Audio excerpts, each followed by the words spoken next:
दिले नादान novel by Yemen Eva episode 48। वो नींद से जागी।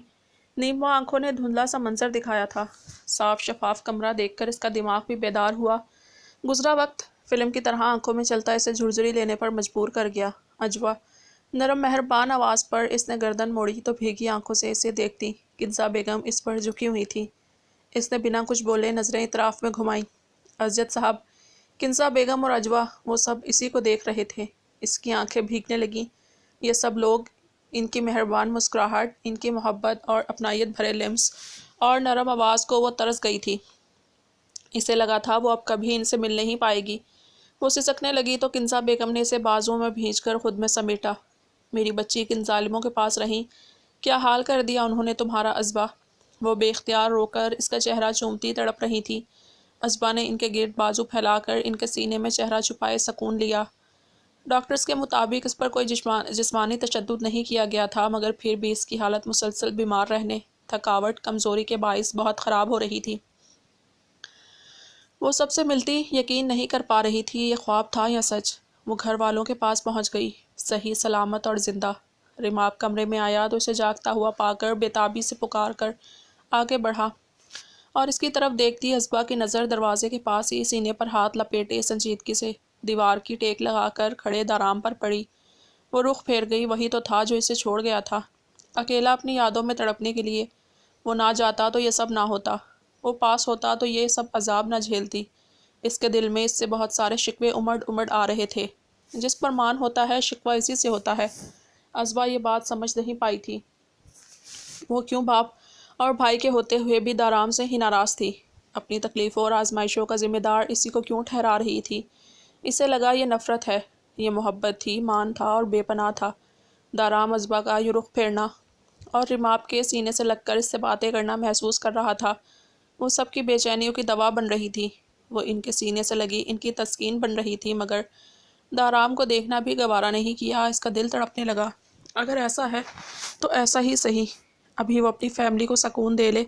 दाराम इससे बाद में बात कर लेगा, इसे मना लेगा। वो लब बेचता अजियत से। अजबा का जर्द चेहरा देखता इस कमरे से बाहर निकल गया। अजबा ने दरवाजे से गायब होते इस इंसान को देखा तो दिल में गुस्सा मज़ीद बढ़ गया। ठीक है, वो नाराज़ है तो वो क्यों नहीं आया इसके पास, इसे मना क्यों नहीं रहा। माफ़ी मांग लेना, वो भी क्या खबर माफ़ कर दे। तो क्या वो नहीं आया था वहाँ इसे लेने। इन सब से झगड़ा किया तो मिल जाने पर अजबा को खुद में क्यों नहीं समेट लिया। वो अपनों के दरमियान थी, मगर दिमाग इस पर अटका था जिसे अब वो अपना नहीं मानती थी। अजबा की हालत कुछ बेहतर हुई तो इसे घर शिफ्ट कर दिया गया। वो सबके घेरे में बैठी इन अजियत ज़्यादा दिनों को भूलने की कोशिश करती, खुद को यकीन दिलाती कि वो बस एक डरावना ख्वाब था और कुछ नहीं। वो लोग अभी भी पुलिस कस्टडी में हैं और इतनी आसानी से माफ़ नहीं करेंगे। रिमाब ने जज्बाती लहजे में बोलते हुए इसका गाल थपथपाया तो वो चौंकी। वो लोग भी मेरे अपने थे। मेरा बाप है वो जिसने मुझे ज़बरदस्ती इस घर में कैद रखा। वो दिल गिरफ्तगी से बोलती इन्हें शौक कर गई। इसका सगा बाप इतना जालिम, वक़ार, वो घटिया इंसान, इसकी हिम्मत कैसे हुई तुम्हें देखने की भी। किन्जा बेगम नफ़रत से बोल रही थी। इन्हें याद था वो हॉस्टल में अपनी बेटी के साथ लावारिस पड़ी थी और वो तलाक देकर चलता बना था। तुम देखना अजबा, पुलिस इसका क्या हाल करती है। क्या हालत बना दी इन लोगों ने तुम्हारी, और हर बार मुकर गए कि तुम इनके पास नहीं हो। रिबाब ने गुस्से की ज़्यादती से सुर्ख पड़ते चेहरे के साथ हाथ फेर कर खुद को नॉर्मल करना चाहा। अजबा अजद साहब के कंधे पर सर रखे से देख रही थी। नहीं रिमाब भाई, इन्हें आज़ाद करवाएं, मैंने माफ़ किया इन सबको। मैं अपने बाबा के पास आ गई हूँ, बहुत है। मैं नहीं चाहती कि अब इस इंसान के दिल में कभी चंद सेकंड के लिए भी ये बात आए कि मुझे छोड़ देने का फ़ैसला सही था और ये कि बेटियां मुसीबतें लाती हैं, प्लीज़। वो अचानक मिन्नत करने लगी। इसकी बात से कोई भी मुत्तफिक नहीं हुआ। वो सोचता है तो सोचे, वो खुद नाशुक्रा इंसान है, इसकी सज़ा बनती है। अजबा किन्जा बेगम ने इसकी बात की नफ़ी करना चाही। हाँ चच्ची ठीक कह रही हैं, ये कैसा पाप है जिसने मार देने की हर मुमकिन कोशिश कर ली। अजवा ने भी इसे घुरका ताकि वो अपनी नासमझी से मामला ना बिगाड़े। नहीं, बस मैंने कह दिया इन लोगों को आज़ाद करें। अजबा अपनी ज़िद पर कायम रही। अजवा सबके दरमियान मजबूरन खामोश हुई। आप अपने फादर को माफ़ करना चाहती हो तो ओके, मगर इस इंसान ने मेरी बेटी का जो हाल किया मैं तो ज़िंदा गाड़ दूँ। अज्जद साहब इसके बाल संवारते हुए ज़ब्त से कहा, बाबा वो इंसान बस नाम का बाप है, मेरे बाबा सिर्फ आप हैं, मगर यह भी सच है मैं इनका खून हूँ। مجھے وہاں رکھنے پر ان کا پورا گھر ان کے خلاف تھا کہ میں اس قابل نہیں جو وہ مجھے اپنے پاس رکھ رہے ہیں۔ انہوں نے اپنا وہ پلاٹ میرے لیے دے دیا جو وہ جانے کتنی محنت سے کما کر پیسہ جمع کر کے لے پائے تھے۔ ان کا طریقہ غلط تھا، میں بیمار ہوئی اس ماحول کی عادی نہ ہونے کی وجہ سے، مگر ان کا مقصد غلط نہیں تھا۔ میں نہیں چاہتی سب مجھے احسان فراموش اور سنگ دل بیٹی کہیں۔ میں اپنے گھر آ گئی ہوں، اپنوں کے پاس، بس اتنا بہت ہے۔ ازبا نے مدھم سی آواز میں وضاحت دی۔ کنزا بیگم نے لب بھینچی۔ ازبا کو ہمیشہ سے لوگوں کی سوچ کا خوف رہا تھا، کوئی اسے برا کہے، ظالم یا سنگ دل، وہ ڈرتی تھی۔ جانے اپنی زندگی اپنے لیے کب جیے گی وہ؟ نہ نفرت کا اظہار کر پاتی تھی، نہ غصہ ظاہر کرنا آتا تھا، ہر بات پازیٹیولی سوچتی تھی۔ امام نے سوالیہ نظروں سے عزت صاحب کو دیکھا تو انہوں نے نظروں ہی نظروں میں چپ ہو جانے کا اشارہ دیا۔ اجوا نے خاموشی سے اس کے سامنے فروٹ رکھا اور اسے کھانے کا اشارہ کیا۔ آپ لوگ کچھ نہیں کریں گے؟ مجھے یقین دلائیں ان لوگوں کو آزاد کر دیں گے۔ ازبا نے باپ اور بھائی کو باری باری دیکھا تو دونوں نے اس بات میں سر ہلا کر اسے اطمینان دلایا۔ وہ وعدہ کرنے کو بھی تیار تھے اور قسم کھانے کو بھی، کیونکہ انہیں پتا تھا دارام ان لوگوں کو چھوڑنے والا نہیں۔ اوکے میری جان، جیسا تم کہو گی ہم ویسا کریں گے۔ اب تم ریسٹ کرو۔ عزت صاحب نے اس کی پیشانی چوم کر سر تھپ تھپایا تو وہ مطمئن ہو گئی۔ کنزا بیگم آزاد ہونے پر اٹھ کر نماز پڑھنے چلی۔ عزت صاحب اور رماب بھی تھوڑی دیر بعد اٹھ کر گئے تو اجوا اس کے قریب کھسکی۔ دارام بھائی سے کیوں نہیں مل رہی ہو تم؟ اجوا نے اس کے ہاتھ تھام کر دیکھے جہاں ہڈیاں نمایاں ہو رہی تھیں۔ اس کے ہاتھ اپنی گال سے لگائے وہ ازبا کو دیکھنے لگی۔ میں ان سے راضی نہیں ہوئی ابھی۔ آپ بھول گئیں کیسے میرے میسیجز اور کالز اگنور کرتے تھے؟ اس نے منہ بسورتے ہوئے رخ پھیر لیا۔ ان کی مجبوری تھی ازبا، جانتی ہو ان کی گرینی کی ڈیتھ ہو گئی ہے۔ اجوا نے رنجیدگی سے دارام کا دکھ بتایا تو ازبا ٹھٹکی، اسے افسوس محسوس ہوا، مگر دارام وہ لب بھینچ کر دل سخت کیے بیٹھی رہی۔ اب تو آ گئے ہیں نا، وہ بھی صرف تمہارے لیے، تو انہیں معاف کر دو پاگل لڑکی، تمہاری گمشدگی پر وہ سب سے لڑ پڑے تھے۔ اجوا نے اسے دارام کی محبت کا احساس دلانا چاہا تھا کہ وہ ضد چھوڑ دے۔ میں نے کہا تھا ایسا کریں، جب میں تھی تب قدر نہیں کی، اور میرے ساتھ سب ان کی وجہ سے ہوا پیا۔ وہ جب یہاں تھے خود مجھے کالج ڈراپ بھی کرتے تھے، ریسیو بھی، تو ایسا کبھی بھی نہ ہوتا۔ وہ سارے واقعے کا الزام اسے ایک پر ڈالے خود بھی بے سکون ہو رہی تھی اور اسے بھی کر رہی تھی۔ اسے اپنا انتظار یاد آتا تھا جو اس نے دارام کے لیے کیا تھا، تو اسے یہ سب اذیتیں بہت کم لگنے لگتی تھی۔ وہ بہت برا انسان تھا، بہت ہی زیادہ، جس نے اپنا عادی بنا کر ازبا کو بے سکون انتظار میں کٹتی راتیں دی تھیں۔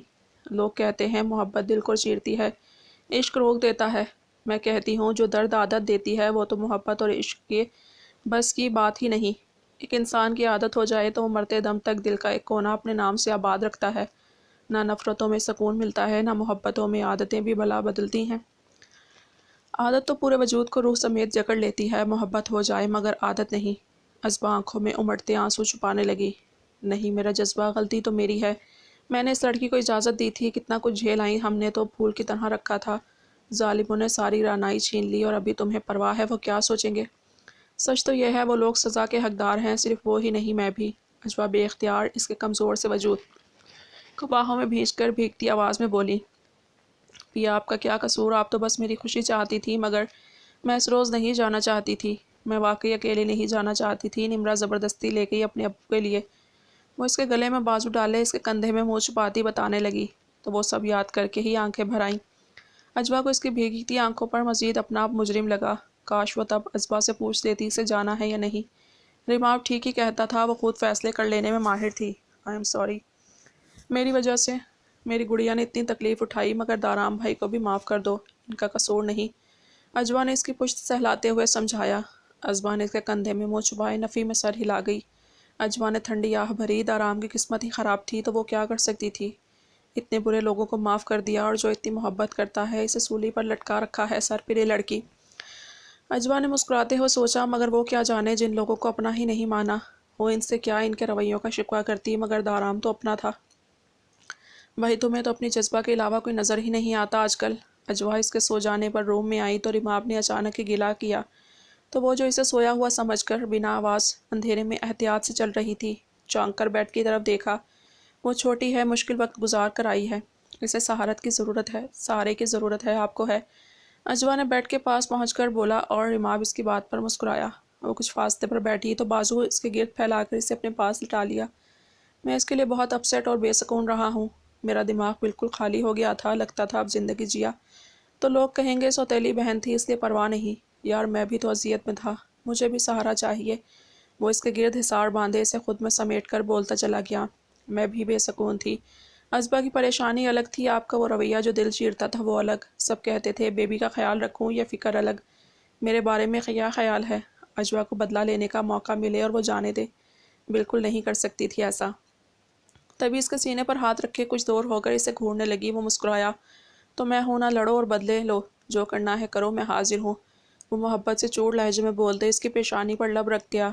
अजवा सुकून से मुस्कुराई। रिमाप तो क्या वाकई इन लोगों को माफ़ कर देंगे? अजबा तो पागल है। अजवा सोच में गुम मुतफक्र से इससे पूछने लगी। अजबा का जज्बातीपन समझ में आ रहा है, चाहे इसे जिस हाल में रखा गया, मगर बहरहाल इनसे खून का रिश्ता है। इसकी जिस बहन ने इसे ले जाकर इस मुसीबत में डाला, इसी ने पूरे घर से छुपकर इसे हमारे पास सही सलामत भेजकर अपनी गलती का मुदावा कर दिया।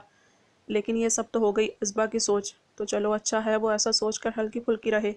दिल में नफरत रखकर सुकून मिलता भी नहीं। रिमाब इसके बालों में उंगलियां फेरता नरमी से बता रहा था। मगर असल फैसला दाराम का होगा, वो इतनी आसानी से बख्शने वाला नहीं। रिमाब अपनी बात पर खुद ही महसूस हो रहा था। अजबा भी समझ कर मुस्कुराई। तो यानी ये मामला दाराम के हाथ दिया गया था। अजबा को समझाओ दाराम को माफ़ कर दे, हम इसे फोर्स नहीं करना चाहते, मगर दाराम बहुत अपसेट है। इसे भी सहारा चाहिए। बेचारा अपनी ग्रैनी के गम भी सही से नहीं कर पाया कि अजबा की परेशानी ने घेर लिया। रिमाब ने इसे रिक्वेस्ट की तो वो मुंह बनाने लगी। वो सुनते ही सारे सदमे फिर से दोहराती है कि कैसे इसे ले जाया गया, ज़बरदस्ती कैद रखा गया, फिर ज़बरदस्ती निकाह तैयार किया, इसका बीमार होना और निकाह करना, फिर इसके बाद वो वहाँ पहुँच जाती है जब दाराम भाई ने कांटेक्ट ख़त्म किया, और एट द एंड इन सब बातों का जिम्मेदार इन्हें ठहरा कर नाराज़ हो जाती है। इनसे कहें थोड़ा लंबा हो जाएगा इंतज़ार। अजबा ने पूरी वजाहत से अजबा का दाराम के ख़िलाफ़ होना रिमाब को बताया। अच्छा चलो वो पहले फ़िज़िकली और मेंटली ठीक हो जाए फिर देखते हैं। रिमाब ने भी फ़िलहाल कि इस बात को रहने दिया और अजवा को खुद में समेटे सुकून से आंखें मूंद लीं। वो बेटी है मेरी, इसे मेरे पास रखने से मुझे कोई कानून नहीं रोक सकता। वक़ार साहब चीखे। भाइयों ने बेजारी से इसे देखा, जिसकी बेवक्त और अचानक उमड़ आने वाली मोहब्बत ने आज इन्हें सलाखों के पीछे ला डाला था, मगर इन्हें अक्ल ना आई। बाप हो तो साबित करो, इसकी कोई आदत, कोई बात, कोई निशानी, या चलो सब छोड़ो, यही बता दो कि क्या हेल्थ इशू है इसे। दाराम ने सर्द लहजे में सवाल किया। मैं जानता हूँ, मगर डीएनए साबित कर देगा, वो मेरी बेटी है। वक़ार साहब अपनी ही बात पर गड़बड़ा गए। इस बाप का होना या ना होना बराबर है, जिसको अपनी औलाद के लिए डीएनए का सहारा लेना पड़े। क्या तुम चाहते हो यहाँ पुलिस और मुजरिमों के दरमियान बताऊँ तुम्हारी असलियत के किस उम्र में तुमने अपनी बेटी को छोड़ा? सिर्फ एक दिन की बच्ची इस बेटी को अपना नाम याद देना अलग बात, तुमने इसकी शनाख्त के लिए एक नाम तक नहीं दिया, इसे फेंक दिया क्योंकि वो बेटी थी, और अब इसे जबर से पास रखा। वो बीमार है, तुमने मरने के करीब कर दिया इसे। ऐसे बाप होते हैं? बताओ कि सबको इन सबको फैसला करने देते हैं। दाराम इसकी सलाखों पर रखे हाथों पर अपने हाथ सख्ती से जमाते हुए इनकी तरफ झुककर सरतरीन लहजे में कहा, मैं गलत था, मगर मुझे एहसास। उन्होंने कुछ कहना चाहा, मगर दाराम की सुर्ख पड़ती सर्द आंखों में अलाव सा दहका था, जिसने इन्हें चुप हो जाने पर मजबूर कर दिया। किडनैपिंग का केस है इन लोगों पर। दाराम ने मुड़कर पुलिस ऑफिसर से पूछा तो वो मुअद्दिब सा जल्दी से आगे बढ़कर हाँ में सर हिलाने लगा, क्योंकि वो अपने साथ कमिश्नर को लाया था, और अगर कमिश्नर साहब इतने अदब से मुखातिब हो रहे थे तो इनका भी बनता था। मेरी बीवी को किडनैप करने, कैद में रखकर टॉर्चर किया, वो दिन हॉस्पिटलाइज रही। वो मेरे निकाह में थी, मगर इसकी ज़बरदस्ती शादी करवाना चाहिए। इन सब के चार्जेस अप्लाई करें। मैं एक एक बात का हिसाब लेना चाहता हूँ। दाराम ने जानलेवा संजीदगी चेहरे पर सजाकर बताया तो कमिश्नर ने ऑफिसर को इशारा दिया और ख़ुद आगे बढ़कर दाराम को इत्मीनान दिलाया कि जैसा वो चाहता है वैसा होगा। Okay sir, mention not. इन लोगों को पछताने पर मजबूर कर देंगे हम, ये दोबारा आपकी फैमिली पर नज़र भी उठाने के काबिल नहीं रहेंगे। ऑफिसर ने सख्त नज़रों से इन्हें घूरते हुए दाराम को यकीन दिलाया तो वो सर हिलाकर इनकी तरफ मुतवज्जा होता सलाखों के करीब पहुंच गया। शुक्र करना मैंने सब कानून के हाथ में दिया। अगर मैं खुद हिसाब लेता तो तुम लोगों के घर का एक वजूद भी हिस्सों में न मिलता। वो तपती आवाज़ में कहता लंबे लंबे डग भरता वहाँ से चला गया। वो लोग दहशतज़दा से नीली सुर्ख आंखों वाले इतने जालिम लड़के को देखा जो इस नाजुक सी बीमार अजबा का खावन था। क्या वो वाकई अच्छा हस्बैंड था? वो लोग बेयकीनी में घिर गए थे। दाराम पुलिस स्टेशन से बाहर निकलकर गाड़ी में बैठा और स्टार्ट करने से पहले मोबाइल निकालकर रिमाप का मैसेज चेक किया। अजबा मेडिसिन लेकर सो गई है, इसने पढ़कर मोबाइल डैशबोर्ड पर रखा और गाड़ी उस राजी विला की तरफ बढ़ाई। ये इसका रोज़ का मामूल था। रिमाप अजबा के सोने की इत्तला देता तो वो इसके पास पहुंच जाता, क्योंकि जागी हुई कैफियत में तो अभी तक दाराम को देखकर रुख फेर लेती थी। वो पहुंचकर इसका सोचते हुए मुस्कुराया और घर के अंदर बढ़ा। कमरे में अजबा सुकून से सो रही थी। वो इसके पास बैठकर इसके चेहरे पर फैले बाल समेट कर पीछे करता इस पर झुका। اس کے چہرے کے معصوم نقوش کو لبوں سے چھوتا مسکرایا۔ اگر وہ جاگ رہی ہوتی تو کبھی اتنا قریب نہ آنے دیتی۔ کیا حال کر دیا ان لوگوں نے تمہارا اسبا، تمہارا رنگ و روپ تک چھین لیا۔ دیکھنا میں ان لوگوں سے بھی سکون کی سانسیں چھین کر صرف اذیت ان میں بچا دوں گا۔ وہ اس کا ہڈیوں بھرا زرد چہرہ دیکھ کر تعصب سے بولا۔ وہ اس کے تپتے لمس پر غنودگی میں بھی کسمسائی تو دارام مسکرا کر نفی میں سر ہلاتا وہاں سے اٹھ کر چلا گیا۔ اس سے پہلے جیسا اپنے قریب کرنے اور سینے سے لگا کر رکھنے کے لیے شاید مزید انتظار کرنا پڑے گا اسے، مگر وہ تیار تھا۔ چاہے وہ جتنی ناراضگی دکھائے اور جتنا بھی غصہ کرے، وہ اس کے دل کا غبار دھلنے تک انتظار کرنے کو تیار تھا۔ وہ اسبا سے جی پڑھ کر ملنے کے بعد گھر آیا تو وہاں عجیب سی خاموشی اور سناٹا پھیلا تھا، اور کچھ سوچتا اپنے کمرے کے دروازے سے ہی پلٹ کر شائنہ بیگم کے کمرے کی طرف بڑھا۔ وہاں سے سسکیوں کی آوازیں آ رہی تھی۔ وہ پریشان سا اندر بڑھا تو ہانیہ آئی ہوئی تھی۔ ہانیہ، کیا ہوا ہے اسے؟